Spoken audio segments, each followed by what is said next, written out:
Olá, boa noite. Eu sou o André Campos. Você está aqui no canal do Diálogos em Três Linhas. E hoje, aqui no nosso programa Texturas, que acontece semanalmente, temos a honra de receber o professor Wellington Trota, que, não por acaso, é um grande amigo meu, mas, como eu já disse em outra oportunidade, não apenas pelo fato de ser meu amigo, mas pelo fato de ter um trabalho já há muitos anos de extrema qualidade. Então, um breve currículo aqui do professor Trota, né? Foi professor durante muitos anos, em diversas instituições aqui do Rio de Janeiro, né? Tem uma carreira de muito mais de 2 décadas, graduado em filosofia, advogado também, mestre na área de direito, doutor em direito, doutor em filosofia, um autor prolífico com trabalhos citados amplamente e atualmente está fazendo, se eu não me engano, o segundo ou terceiro pós-doutorado, agora um pós-doutorado, o segundo, né? O segundo pós-doutorado da UniOeste, lá no Paraná, instituição da qual também, no futuro breve, o professor Trota assumirá um cargo como professor. E é uma honra recebê-lo aqui por diversas razões, sobretudo pela qualidade do trabalho dele e pela produção que ele tem significativa.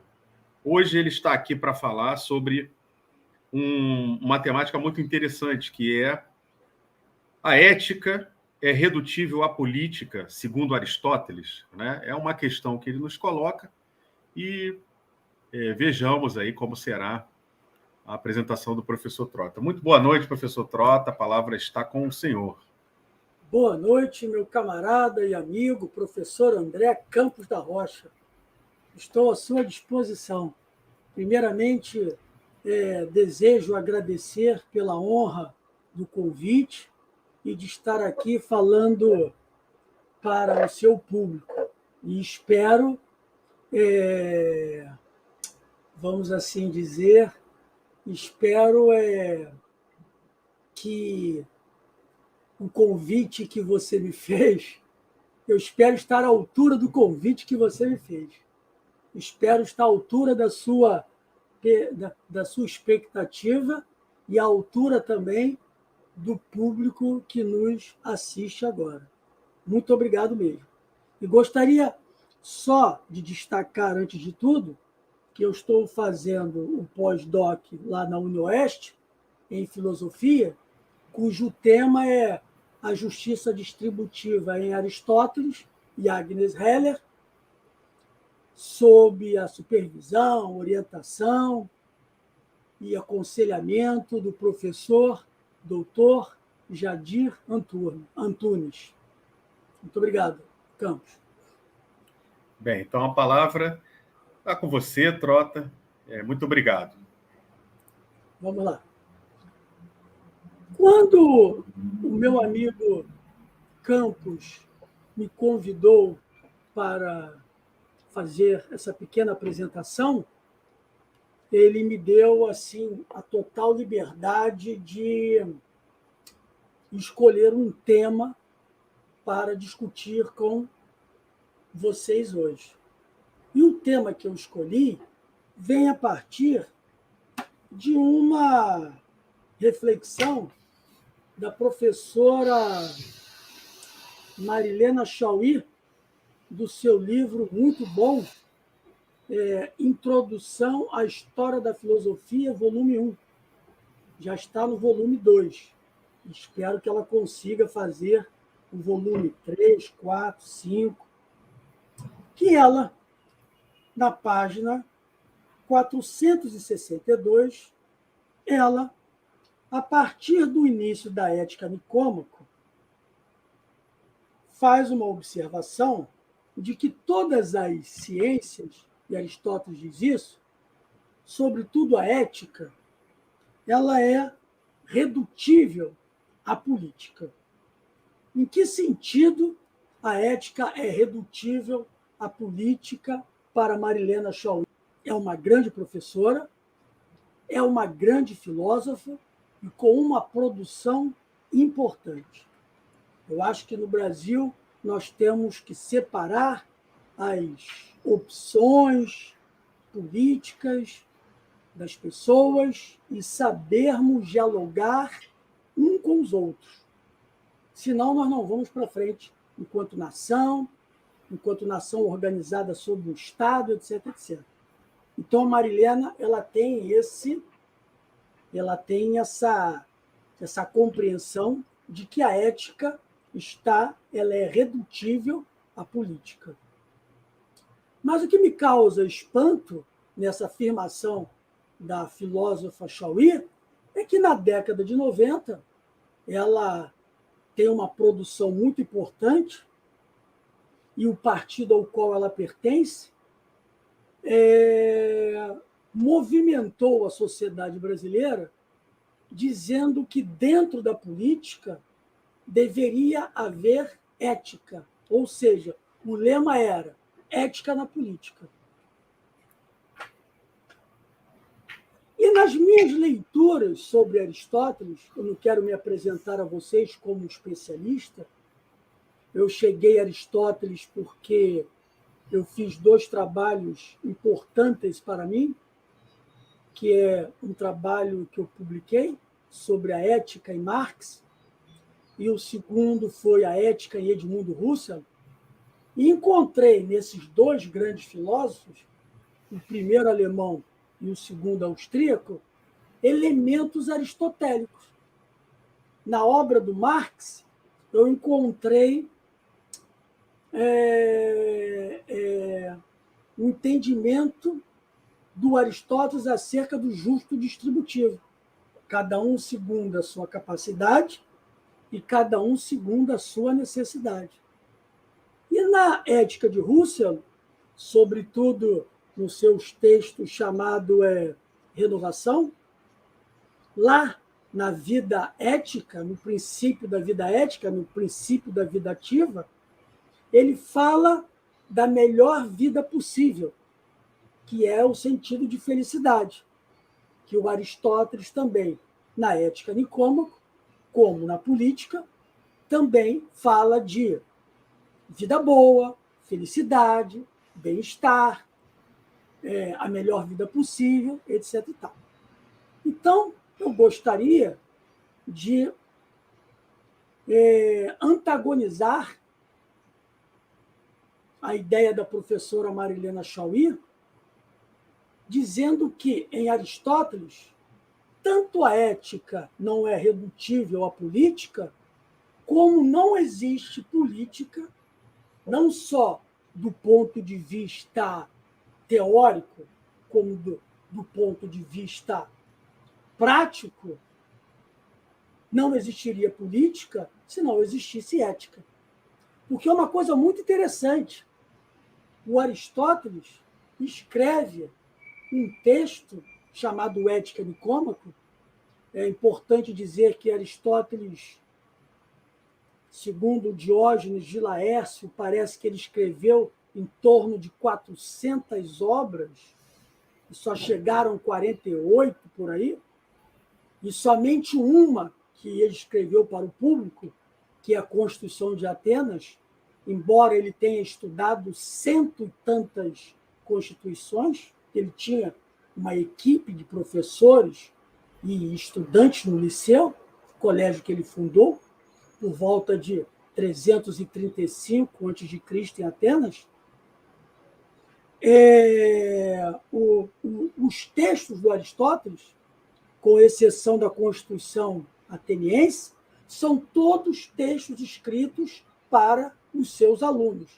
Então, para os especialistas, para os eruditos, na filosofia antiga e, sobretudo, em Aristóteles, os textos aristotélicos são todos meio truncados e recortados, porque cada capítulo, que nós chamamos de capítulo, na verdade era um livro.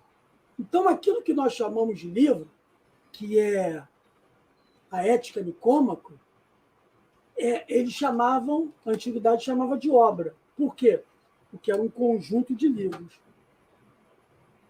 Então, a Ética Nicômaco foi um texto que o Aristóteles escreveu para os seus alunos antes de escrever a política. Então, eu vou compartilhar com vocês as minhas anotações, para que as minhas anotações possam facilitar a minha apresentação. Então, vamos lá. Deixa eu colocar aqui primeiro, sim, vamos lá. Isso. Primeiramente, muito rapidamente, Aristóteles, ele é, depois de Platão, o filósofo, não sei, a tela ficou legal agora, o filósofo que o filósofo que procurou sistematizar aquilo que nós chamamos de conhecimento científico, e dependendo da tradução, eu estou usando esta tradução, ele chama de conhecimento racional. E ele está na esteira de Platão, porque ele fora aluno, discípulo de Platão, em torno de 20 anos.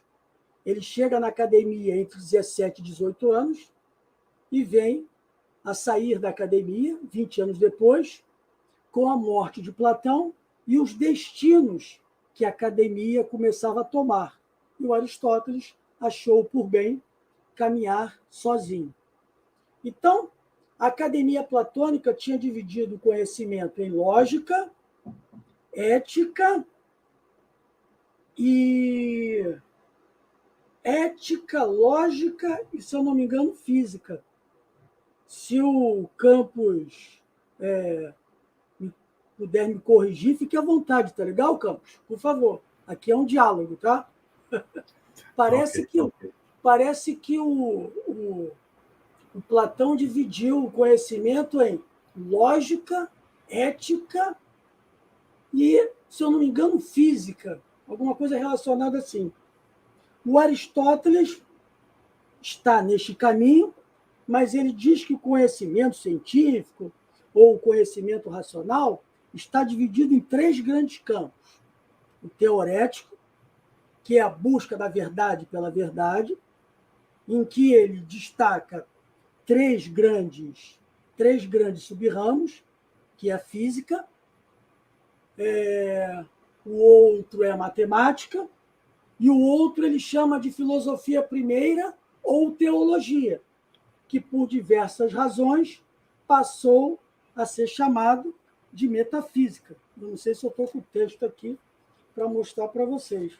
A metafísica, que é um texto muito importante do Aristóteles. E a segunda divisão, ele chama de poieses, que é o poético. O que é isso? É tudo aquilo que está relacionado à produção. É a medicina, os discursos, a arte, os ofícios, as perícias, de um modo geral. E depois ele vai chamar de conhecimento prático, ou a praxe. O que significa o conhecimento prático? O conhecimento prático está relacionado ao mundo das ações, mas é o mundo das ações no sentido de relações sociais, que ele não chamava à época, porque essa expressão relações sociais é uma expressão, vamos dizer assim, muito recente, muito própria do século XIX, cuja matriz é o idioma latino, que os gregos chamavam de polis, a cidade organizada do ponto de vista jurídico, político, administrativo. E os romanos vão chamar de civita. Civita que é o que nós traduzimos por cidade. E societais é outra coisa para os romanos. É sociedade disso, sociedade de economia mista, sociedade daquilo outro, que nós, por diversas razões, a partir do século XVII, sobretudo com a Revolução Francesa, nós vamos chamar de sociedade civil. E deve-se a Hegel essa expressão como sociedade civil burguesa, no livro dele chamado Princípios de Filosofia do Direito. Então, qual é o meu foco aqui? É a filosofia prática. Por quê? Porque a filosofia prática é a filosofia que se subdivide em ética, política, e a política, por sua vez, vai se subdividir em direito, economia e tudo aquilo que diz respeito às instituições que Aristóteles, seus contemporâneos, seus coetâneos, para ser melhor, uma expressão melhor, e seus antecessores pensaram, porque os gregos não só pensavam filosofia como filosofia, no campo das teorias científicas, no campo das teorias do ser, mas também pensavam filosofia no marco da política, porque política e filosofia são elementos indissociáveis. Aliás, eu acho que tudo está associado à filosofia. Acho que eu pulei, que eu cliquei muito rápido. Então, vamos lá para a página 3. Então, o que diz aqui o Aristóteles ainda na Ética Nicômaco? Ele diz assim, que eu acho muito importante. O pensamento teórico, que não visa a ação nem a produção, é executado de uma forma correta ou de uma forma incorreta, respectivamente, conforme detecta a verdade ou se envolve em falsidade, porque esta é, em geral, a função de todo pensamento. A função de todo pensamento, e a função do pensamento aqui, entre aspas, lógico, porque todo pensamento tem que ser lógico, é separar o falso do verdadeiro. E um parêntese aqui, que eu acho importante, que eu tenho que voltar à tela 1, à tela 2. Aristóteles, quando divide o conhecimento científico, o que ele chama à época de científico, de conhecimento racional, está na obra Metafísica, livro 1, tópico 1, especificamente nessa numeraçãozinha aqui, que são as páginas de antigamente. 1025b a 1026a. Isso é importante para a localização. Então, continuando.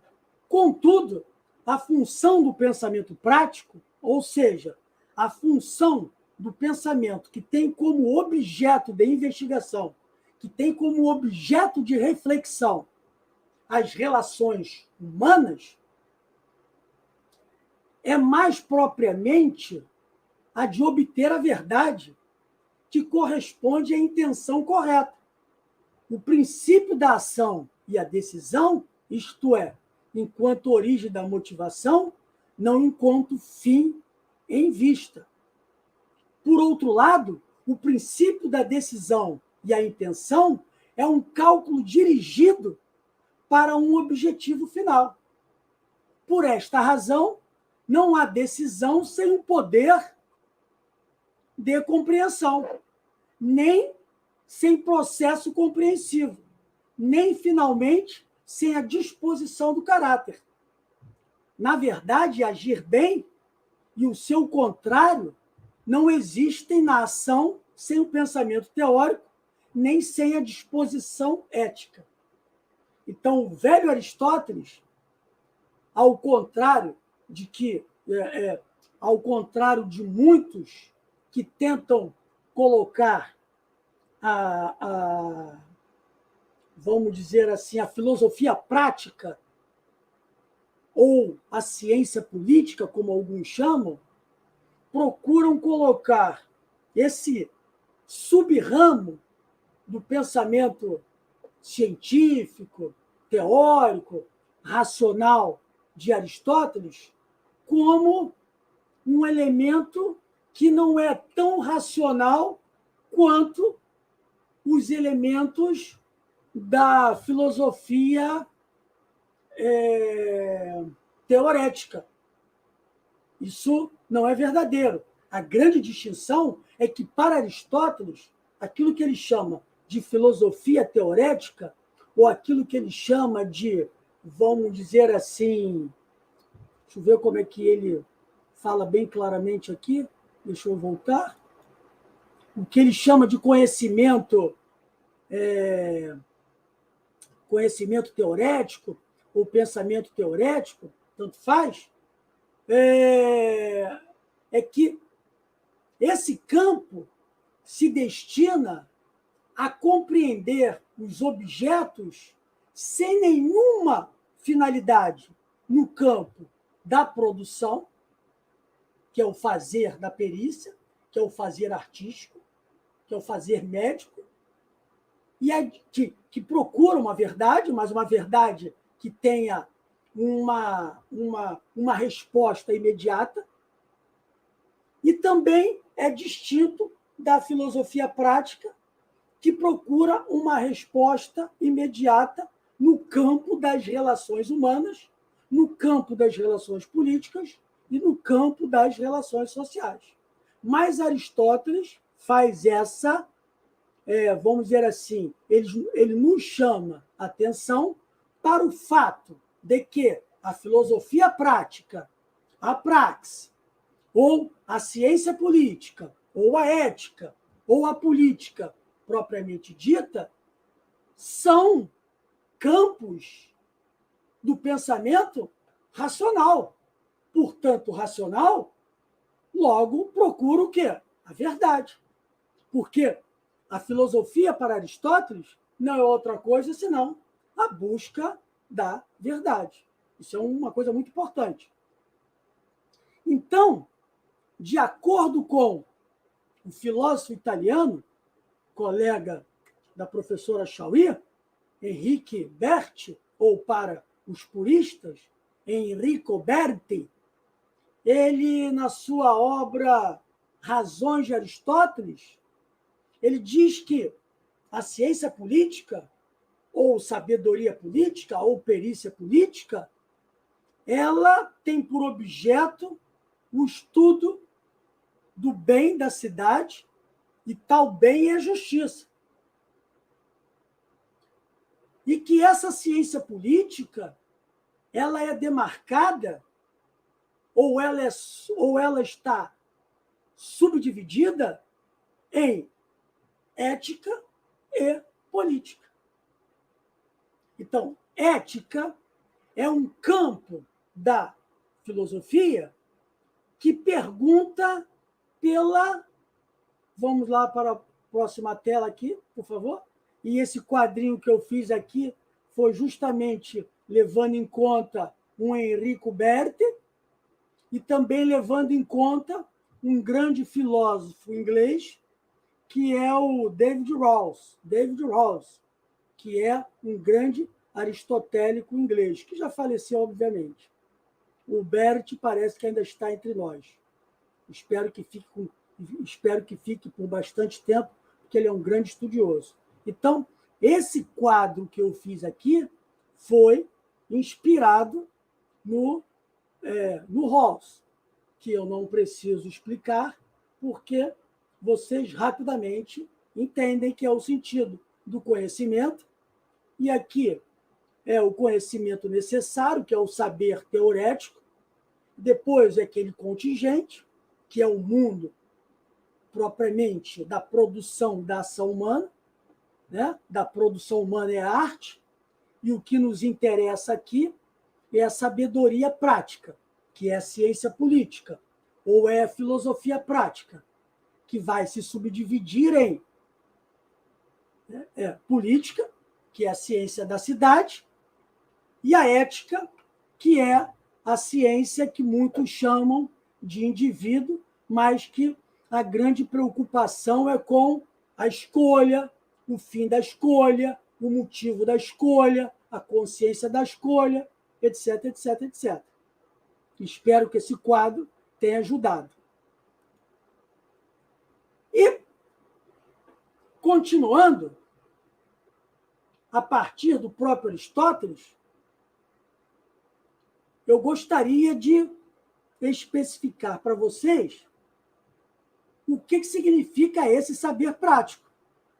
Esse saber prático, ele está subdividido, como eu disse anteriormente, na ética e na política. E esse saber prático, ou essa filosofia prática, nós temos a ética. E o que significa a ética? Pelo menos, não a meu juízo, ao que eu tenho investigado ao longo de algum tempo. É o campo da investigação das ações morais. A natureza do agir moral, que faltou um L, perdão, a consciência do ato, aqui eu coloquei 2 atos 2 vezes, a consciência do ato, a intencionalidade do ato, a finalidade do ato, a virtude, o bem, a felicidade, a justiça, a amizade, etc, etc. Agora, qual é a distinção entre ética e moral? É que os romanos, quando traduziram ética para o latim, eles usaram o termo moros, que quer dizer costume. Eles traduziram moros como costume e traduziram moros também como a doutrina dos costumes. Por quê? Porque o termo ética ele tem uma complexidade muito grande no grego antigo. Tem ética relativa à moral, que é relativo, por exemplo, ao comportamento prescrito pelos valores da cidade, do Estado, do país, ética como propriedade do caráter e ética acerca dos costumes. Então, o Aristóteles, ao longo da Ética de Cômaco, ou ao longo da Ética a Eudemo, ele trabalha com essas 3 perspectivas. Quais? A ética, do ponto de vista de uma reflexão sobre o agir moral, sobre o agir valorativo, conforme os costumes, aí que vem a ética acerca dos costumes, e também a propriedade do caráter, ou seja, do caráter humano. Então, nós não nos preocuparemos com essa especificidade da língua grega, mas vamos tomar a ética como um campo da filosofia prática que tem por fim fazer uma investigação acerca do que é virtuoso, acerca do que é vicioso, acerca do que é o bem como um valor, o bem como uma finalidade, o bem como uma perspectiva, o bem como uma expectativa, a justiça como a virtude total, a amizade como algo muito importante que, para Aristóteles, está associado aos laços integrativos. Então, Aristóteles, antes de escrever a Política, que é um texto destinado à investigação das estruturas políticas da cidade, ele procura antes compreender o que significa o caráter humano, os costumes humanos e a moral, ou seja, os valores que as cidades produzem por conta dos indivíduos associados. Por quê?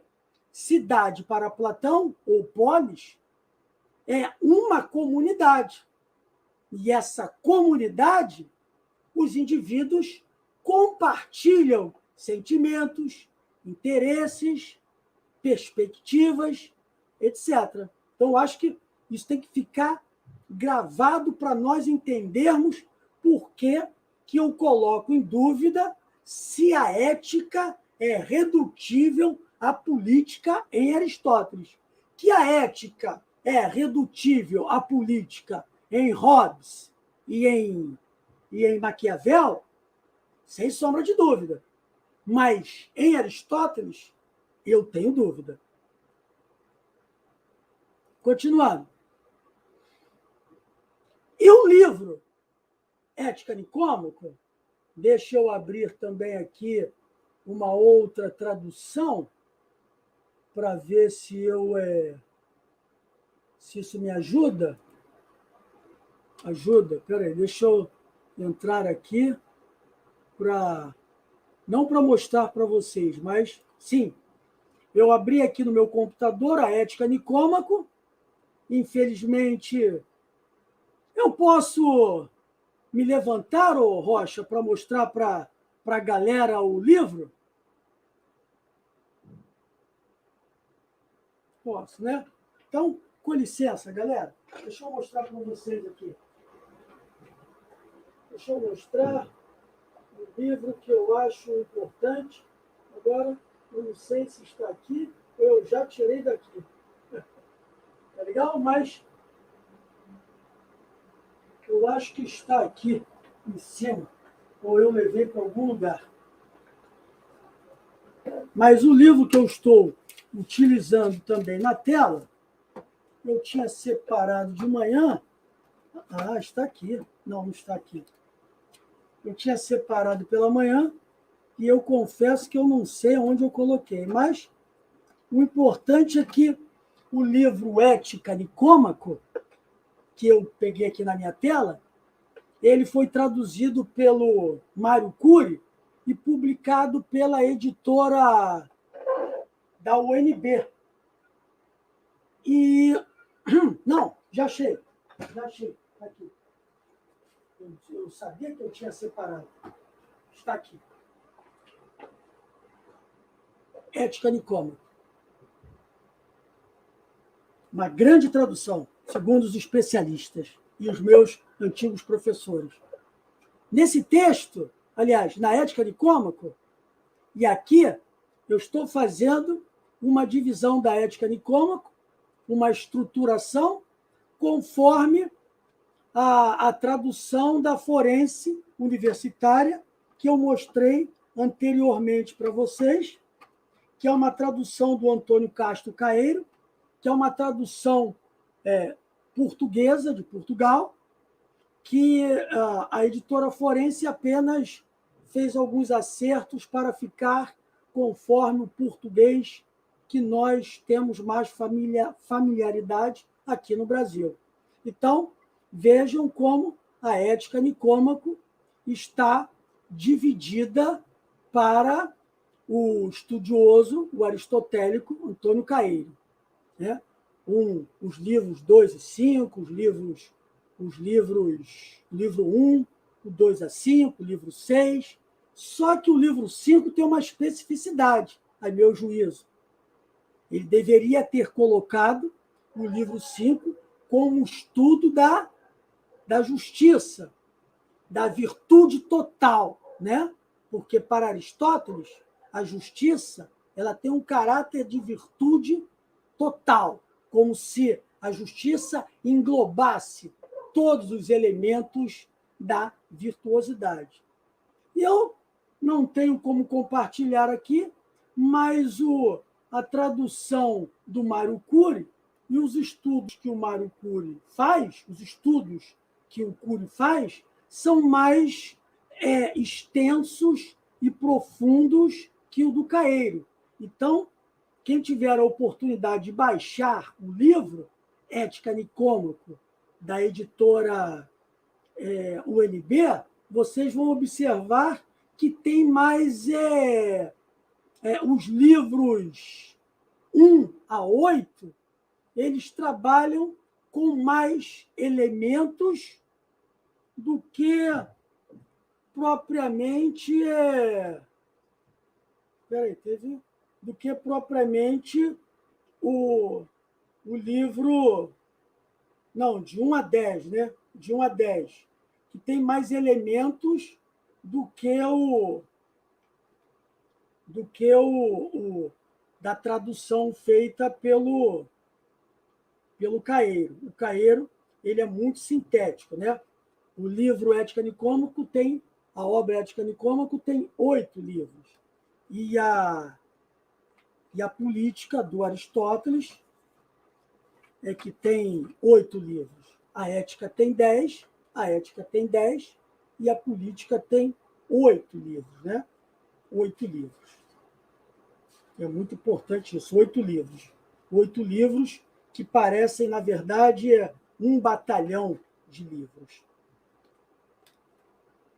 Agora, a Ética, ela foi escrita entre os anos 335 a 323, porque no ano 323, Alexandre o Grande ele é assassinado e começa a se mover um processo judicial e político contra Aristóteles e Atenas.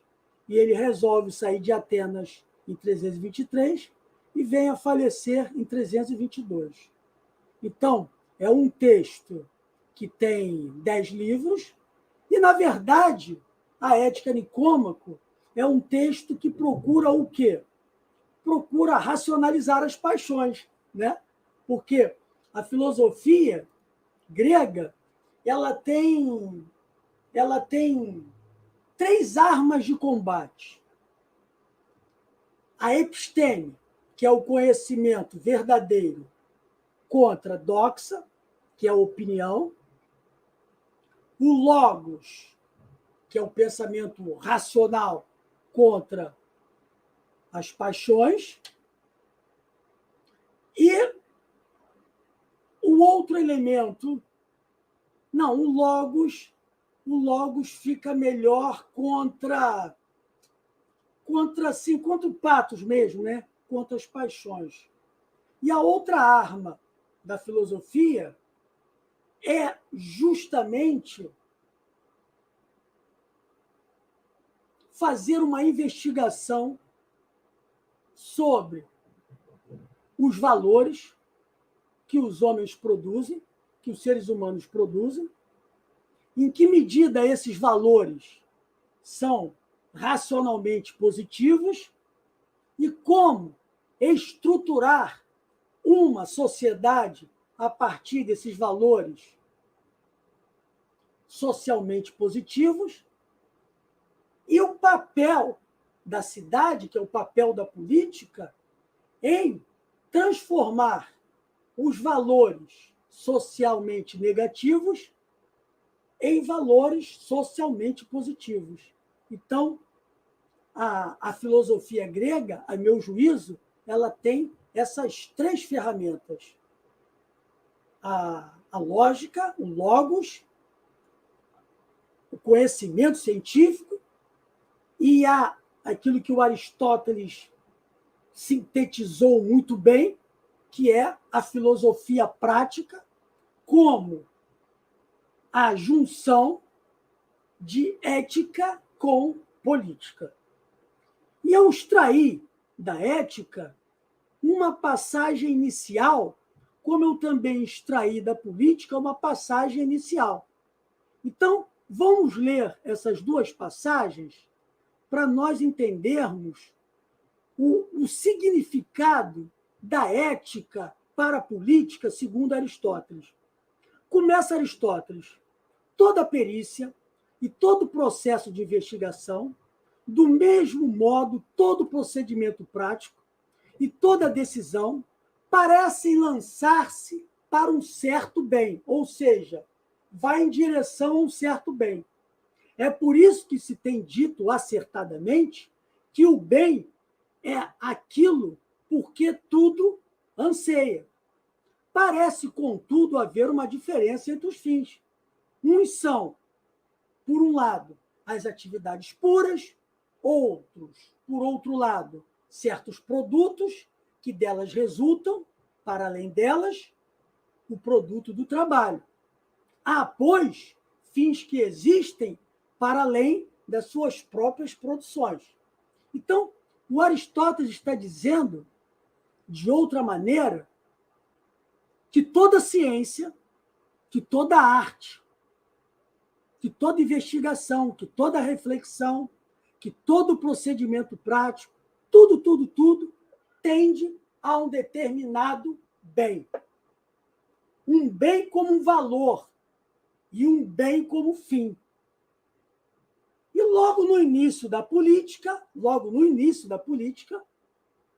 ele nos fala assim: observamos que toda cidade é uma certa forma de comunidade e que toda comunidade é constituída em vista de um bem. É que, em todas as suas ações, todos os homens visam o que pensam ser o bem. É então manifesto que, na medida em que todas as comunidades visam algum bem, a comunidade mais elevada de todas, e que engloba todas as outras, visará o maior de todos os bens.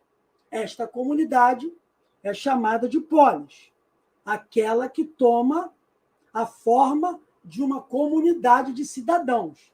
E cidadão, para Aristóteles, são todos aqueles que participam do processo político da cidade. Ou seja, todos os cidadãos participam das magistraturas da cidade, das magistraturas legiferantes, administrativas e judicantes. Então, vejam como a ética a Nicômaco serve de base para a política. Por quê?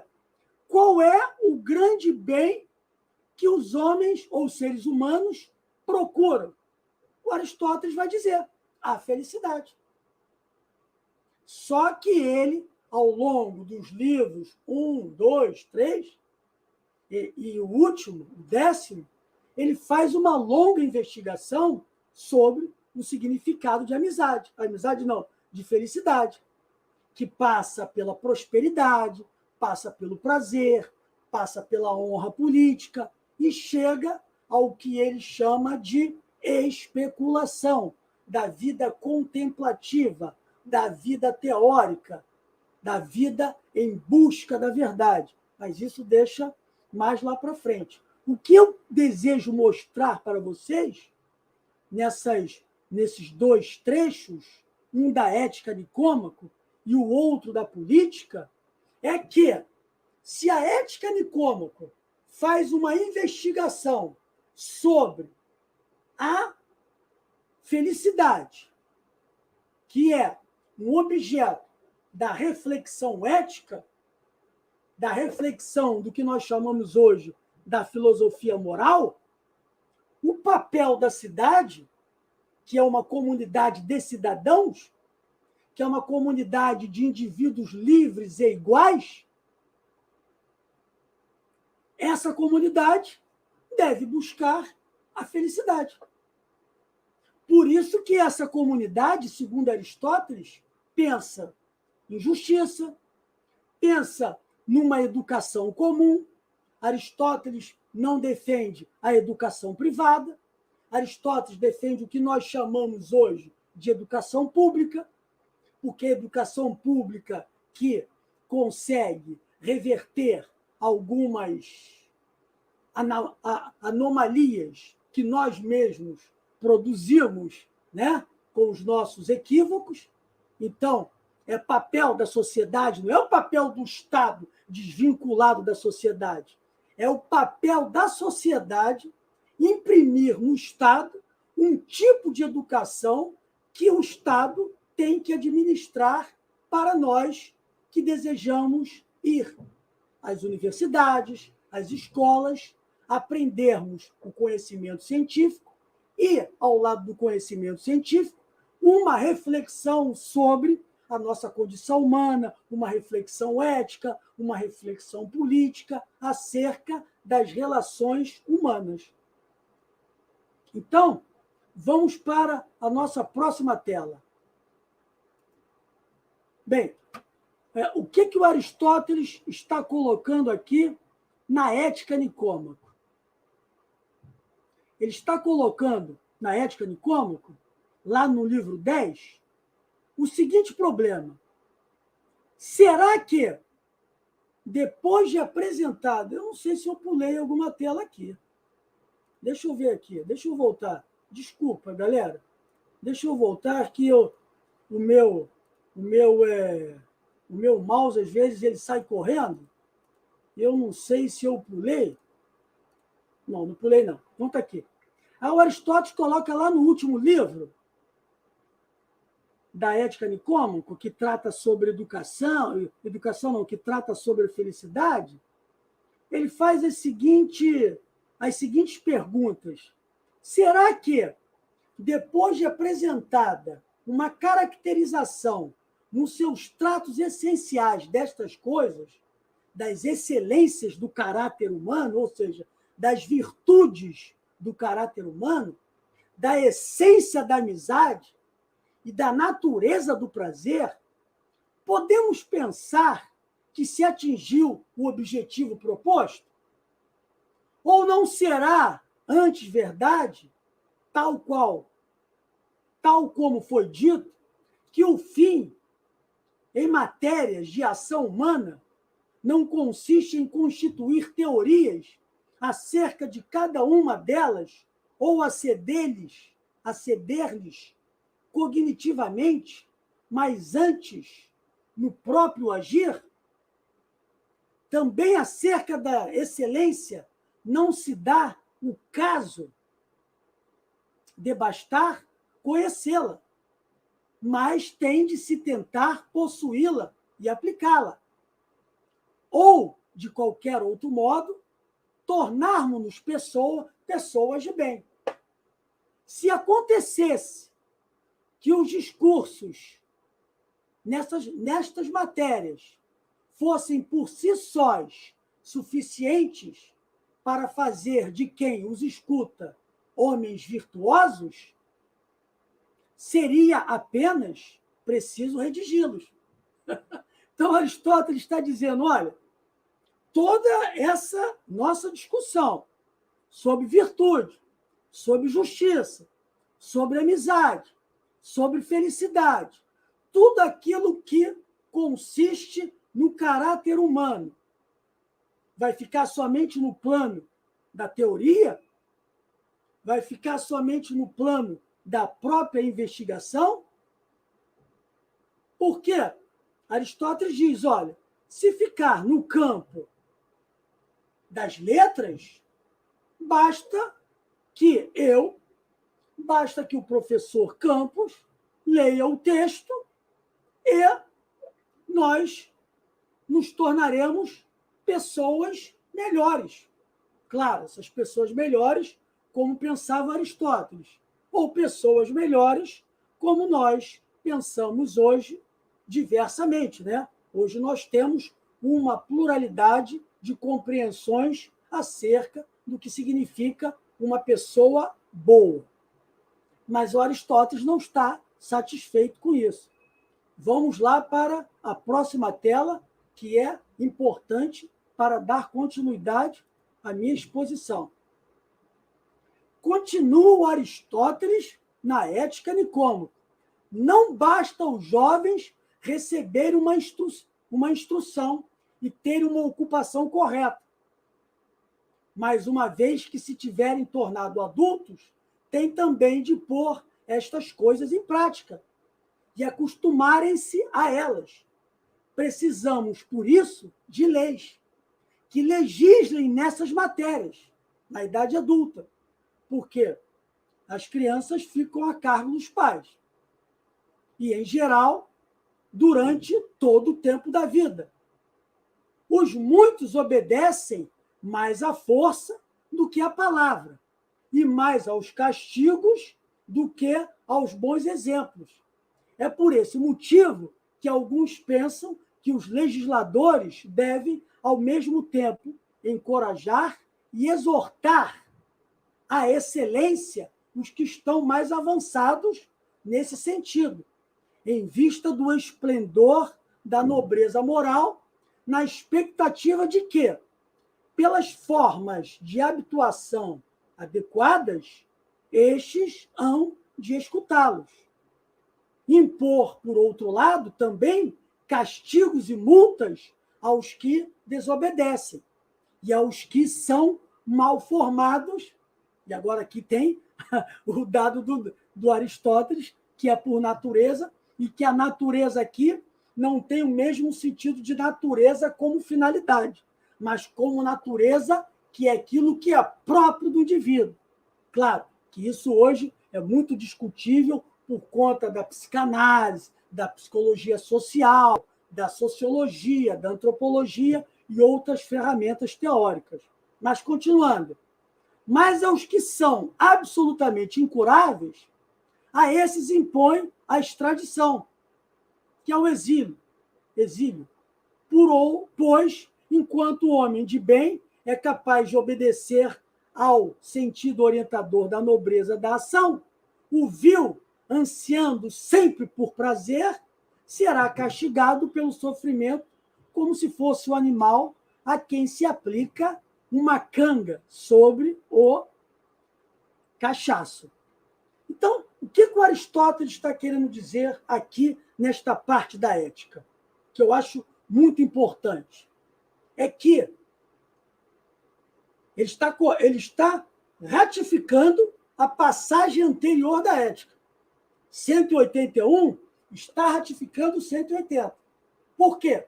Porque Aristóteles está dizendo, olha, a educação ela é um instrumento importante. Porque, prestem bem atenção, para Aristóteles, o homem é um ser racional. Para Aristóteles, o homem é um ser político. Mas o homem é um ser racional em potência. Por que ele é um ser racional em potência? Porque ele é um ser racional em possibilidade. O que fará com que este homem ou esta mulher se torne um ser racional em ato, em efetividade? Por meio da política. Porque a política é a arquitetura que vai, do ponto de vista do direito, da justiça, da legislação e da educação, corrigir os rumos. Espero estar sendo muito bem claro. Aristóteles acredita que existam homens bons e mulheres boas, mas Aristóteles também acredita que existem seres humanos que não são tão bons assim. Então, é por isso que a educação deve ser comum. Por isso que a justiça não pode ser privada. E aqui, Aristóteles não está falando no livro 5 da Ética como justiça no sentido de um ato justo por conta do professor André Campos ou por conta do Joaquim. Não. Aristóteles está falando, neste caso, justiça como aquela estrutura da polis que tem por fim buscar o bem comum. Por isso que tanto Bert quanto Rawls dizem que o maior bem da política é a justiça. Porque Aristóteles fala isso. O maior bem da política é a justiça. Porque não existe cidade sem justiça. E se não existir cidade sem instituições jurídicas, sem instituições políticas, sem escola, sem instituições de pesquisa, sem instituições de ensino, não se tem como criar uma comunidade, porque comunidade significa que as pessoas são iguais por conta dos laços integrativos. E quem promove esses laços integrativos é a política. É a política que faz com que eu cheguei onde eu cheguei. tá certo? Onde o professor André Rocha chegou, que é um grande professor, uma pessoa altamente qualificada do ponto de vista teórico, moral, etc. e tal. Por conta do quê? Por conta da educação, que é por conta da política. Tá certo? Então, o Aristóteles, recapitulando, ele diz que o homem é um ser racional, mas eu digo para vocês, em potência, porque essa potência precisa ser transformada em ato, não do ponto de vista natural. Porque se eu pegar uma criancinha de 2 anos e colocar no meio da rua, se não aparecer um policial para levar essa menina, essa criança, numa instituição de amparo, e se não aparecer uma alma boa para adotar essa criança, ela morrerá, porque a nossa estrutura, né, biológica não é a mesma estrutura biológica, por exemplo, de um cachorro, de um gato que não passa fome no meio da rua. Então, o ser humano, ele precisa do ser humano mais do que nós pensamos. E por isso que o Aristóteles diz que a estrutura política é que vai fazer com que se desenvolva, que os indivíduos desenvolvam as suas capacidades cognitivas, como também as suas capacidades morais, que ele chamava de virtuosidade. Espero ter sido claro. Então, vamos para a nossa próxima tela. A nossa próxima tela é o seguinte. Eu acho que nós temos só umas 2 telas, né? Só umas 2 telas. Deixa eu confirmar aqui. Isso. Só umas 2 telas. Aí eu termino a exposição. Então, ele fala o seguinte aqui, na Ética Nicômaco. Em primeiro lugar, aqui é no finalzinho da Ética Nicômaco. No final. Em primeiro lugar, temos que tentar percorrer tudo o que particularmente foi dito com relevância pelos investigadores que nos precederam. Isso daqui é muito importante. Se o professor Campos me permitir, eu gostaria de fazer um voo aqui do ponto de vista epistemológico. A ética nicômaco e metodológico também. A ética nicômaco e a política não foram livros muito bem lidos nos séculos XV, XVI, XVII, quando se teve aquilo que se chama a Revolução Científica. Por quê? Porque muitos filósofos, estudiosos, científicos, historiadores, se preocuparam mais com aquilo que se chama a metafísica do Aristóteles e os trabalhos lógicos de Aristóteles, que uns chamam de analítico e outros chamam de lógica formal, ou a grande lógica, etc. e tal. A ética nicômaco e a política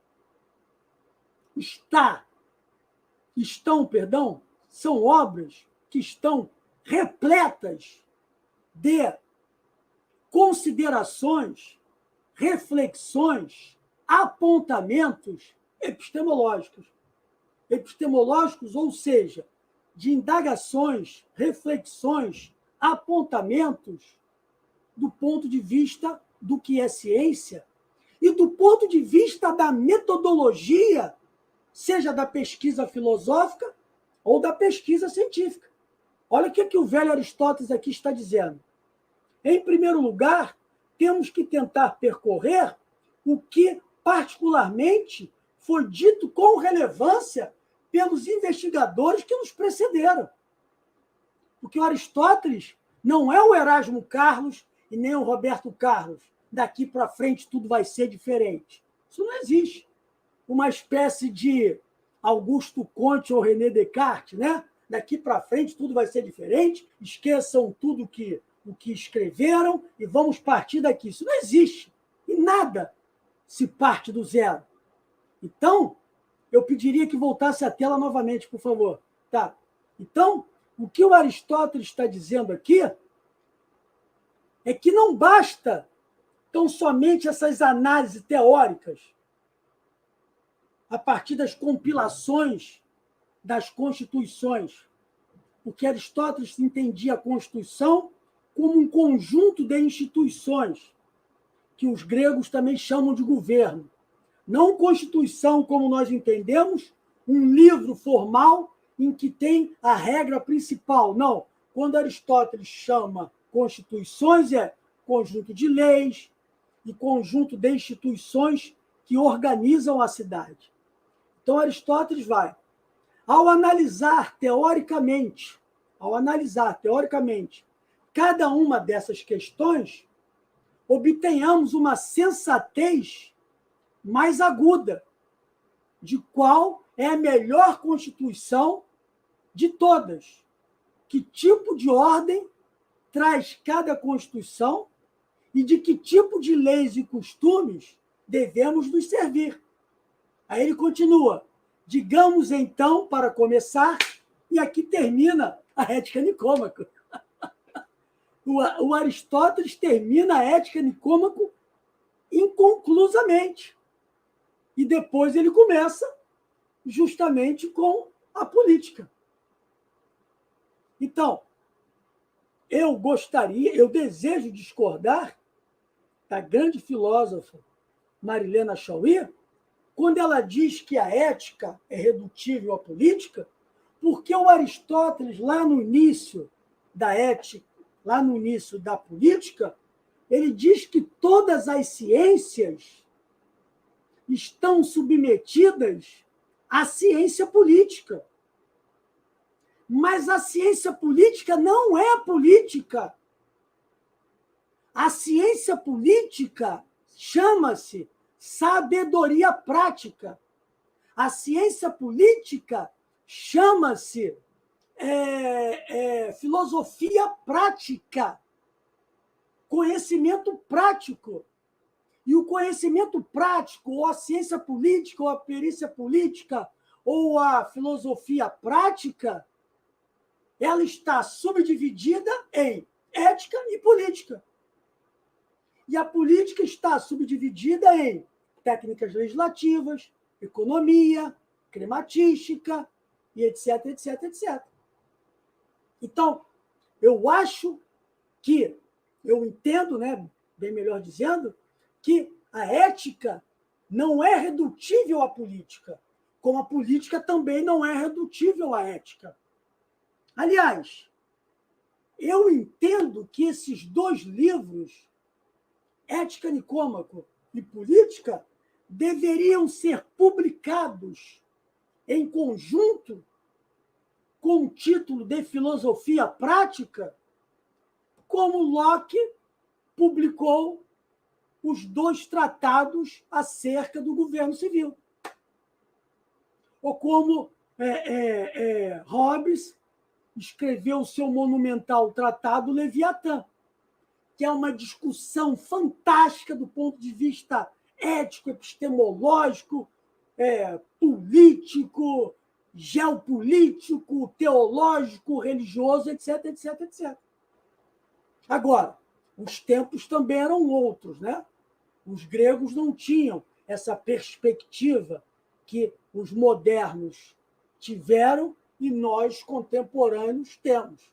Então, o Aristóteles termina a Ética Nicômaco dizendo: agora devemos, já imbuídos de uma discussão razoável sobre o caráter humano, sobre a virtude, sobre a justiça, sobre a felicidade, sobre os costumes, sobre tudo aquilo que nos valora, para agora investigarmos as constituições existentes e ver qual das constituições é a melhor.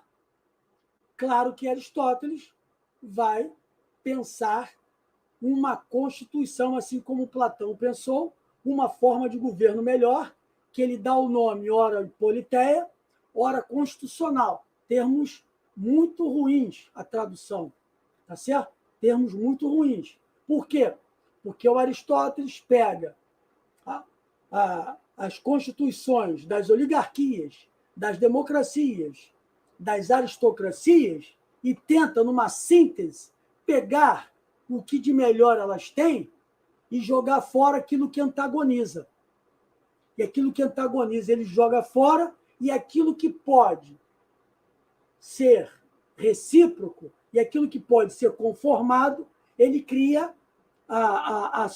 o seu tipo de governo, não o tipo de governo ideal, mas aquilo que ele entende como propositivo, porque é uma coisa importante.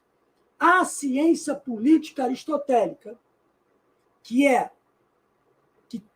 subdividida em ética e política, ela, ao mesmo tempo que é descritiva, analítica, ela também é propositiva, ao contrário da ciência política moderna ou contemporânea, que tem o objetivo somente de descrever e analisar para compreender, e não para propor.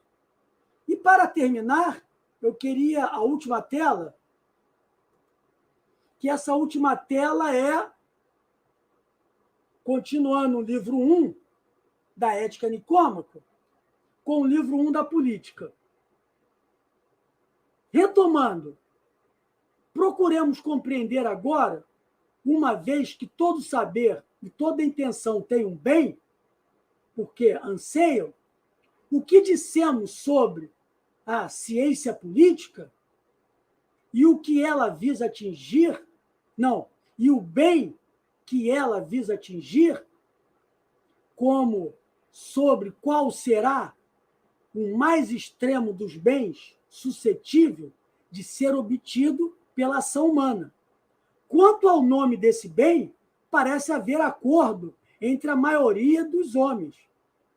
Tanto a maioria como os mais sofisticados dizem ser a eudaimonia, ou seja, a felicidade, porque supõe que ser feliz é o mesmo que viver bem e passar bem, que o Aristóteles vai chamar de vida boa, a melhor vida possível, etc. e tal. Aí o Aristóteles, na política, fala o seguinte: a cidade, enfim, é uma comunidade completa, formada a partir de várias aldeias e que, por assim dizer, atinge o máximo de autossuficiência. Claro que atinge o máximo de autossuficiência, mas não a autossuficiência completa, porque as cidades elas negociam, tá certo? Porque nem todas as cidades produzem com abundância aquilo que os seus cidadãos precisam. Formada, a princípio, para preservar a vida, a cidade subsiste para assegurar a vida boa. E o que é vida boa para Aristóteles? Felicidade. É por isso que toda cidade existe por natureza. E aqui a natureza significa finalidade. Se as comunidades primeiras assim o foram, a cidade é o fim destas. E a natureza de uma coisa é o seu fim, já que sempre que os processos de gênese de uma coisa se encontrem completo, é a isso que chamamos a sua natureza, seja de um homem, de um cavalo ou de uma casa. A causa final, ou o fim de uma coisa, é o seu melhor fim. Então, eu vou pedir que deixe a bibliografia só um pouquinho, para a galera dar uma olhadinha. Então, o que o Aristóteles está dizendo é que essa vida boa que ele refletiu ao longo da ética a Nicômaco, ou a ética a Eudemo,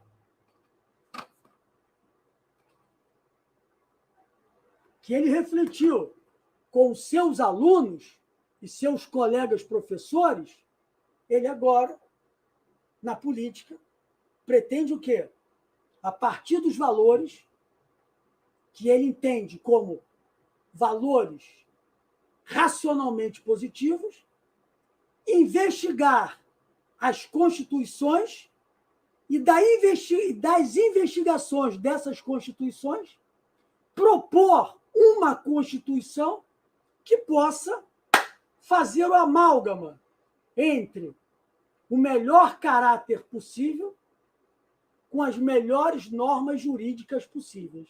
Por isso que eu sinto muito dizer, embora seja um fã da Marilena Chaui, da professora Marilena Chaui, da filósofa Marilena Chaui, que a ética não é redutível à política, porque, a meu juízo, baseado em uma série de outros eruditos de Aristóteles, como Berti, Reale, Bergman e tantos outros, o que o Aristóteles chama de ciência política é filosofia prática. E o que ele chama de filosofia prática é aquele campo da filosofia que investiga os objetos da ética e os objetos da política. E aqui eu dou por encerrado a minha apresentação.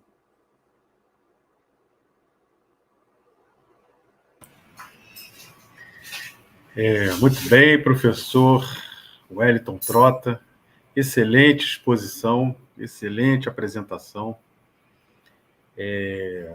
Por hora aqui, eu não vi nenhuma questão das pessoas que estão nos acompanhando aqui. Então, eu vou colocar não uma questão, né? Só para fazer um debate final aqui. Interessante essa sua exposição, no sentido, né, de reafirmar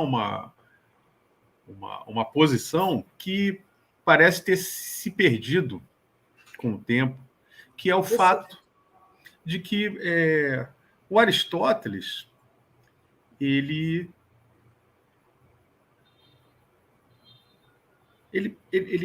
distinguia tipos de raciocínio.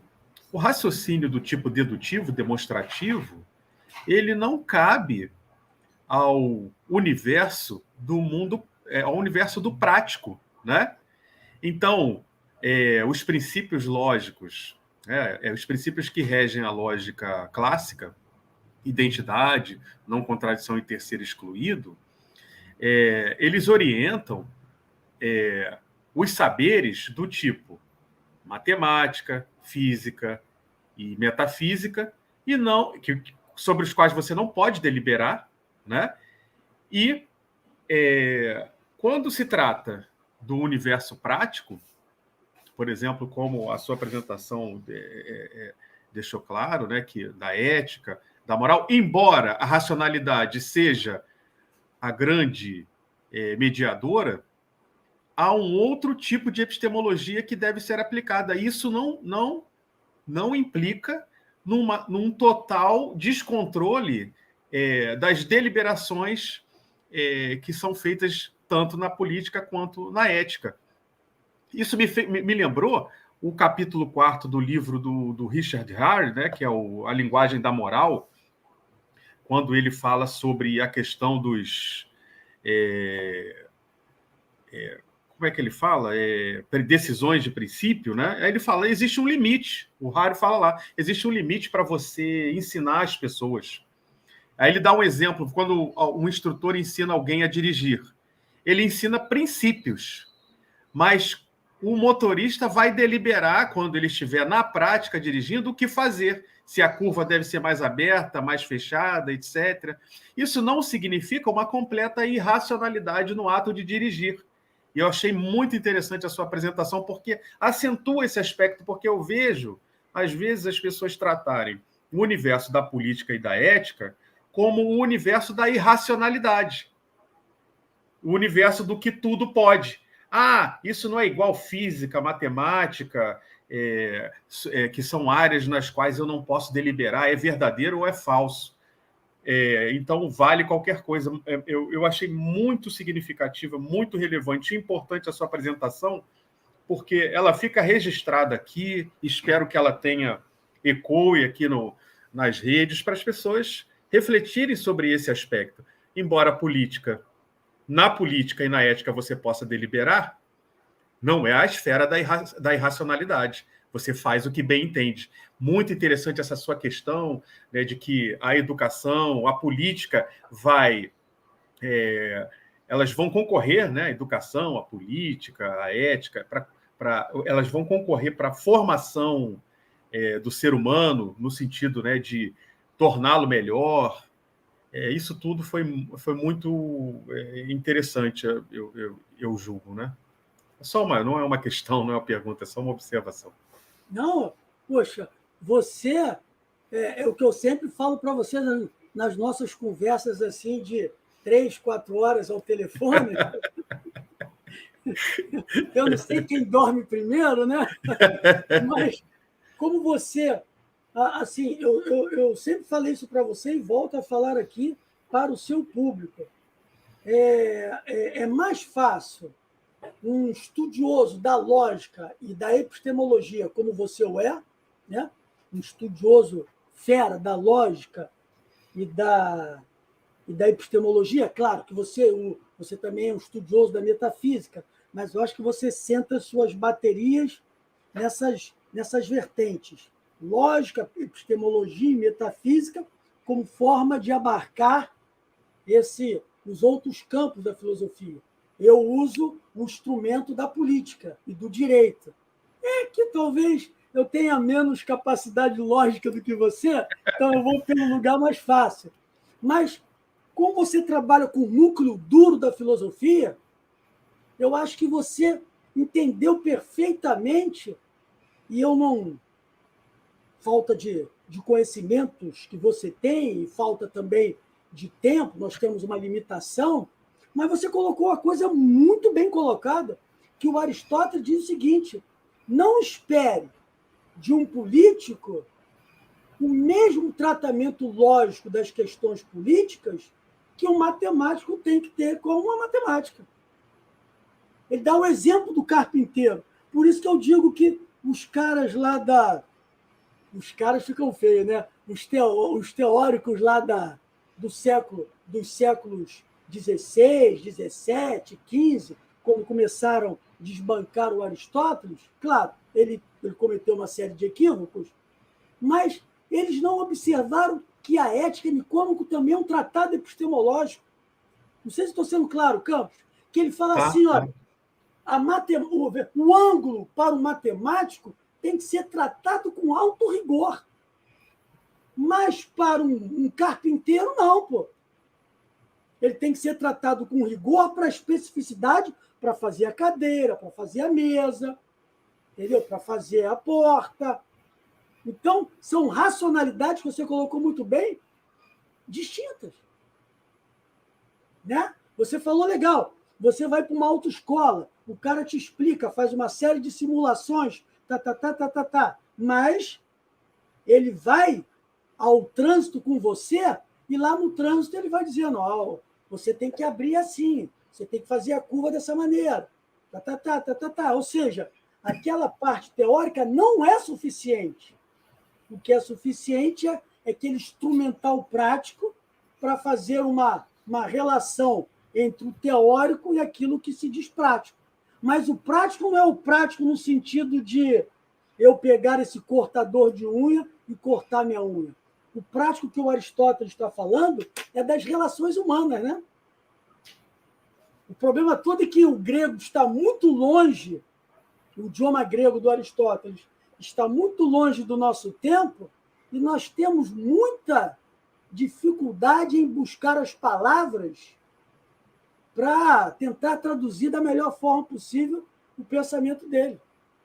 É por isso que e graças a Deus que é assim, porque pelo menos tem muita discussão, né? É isso aí.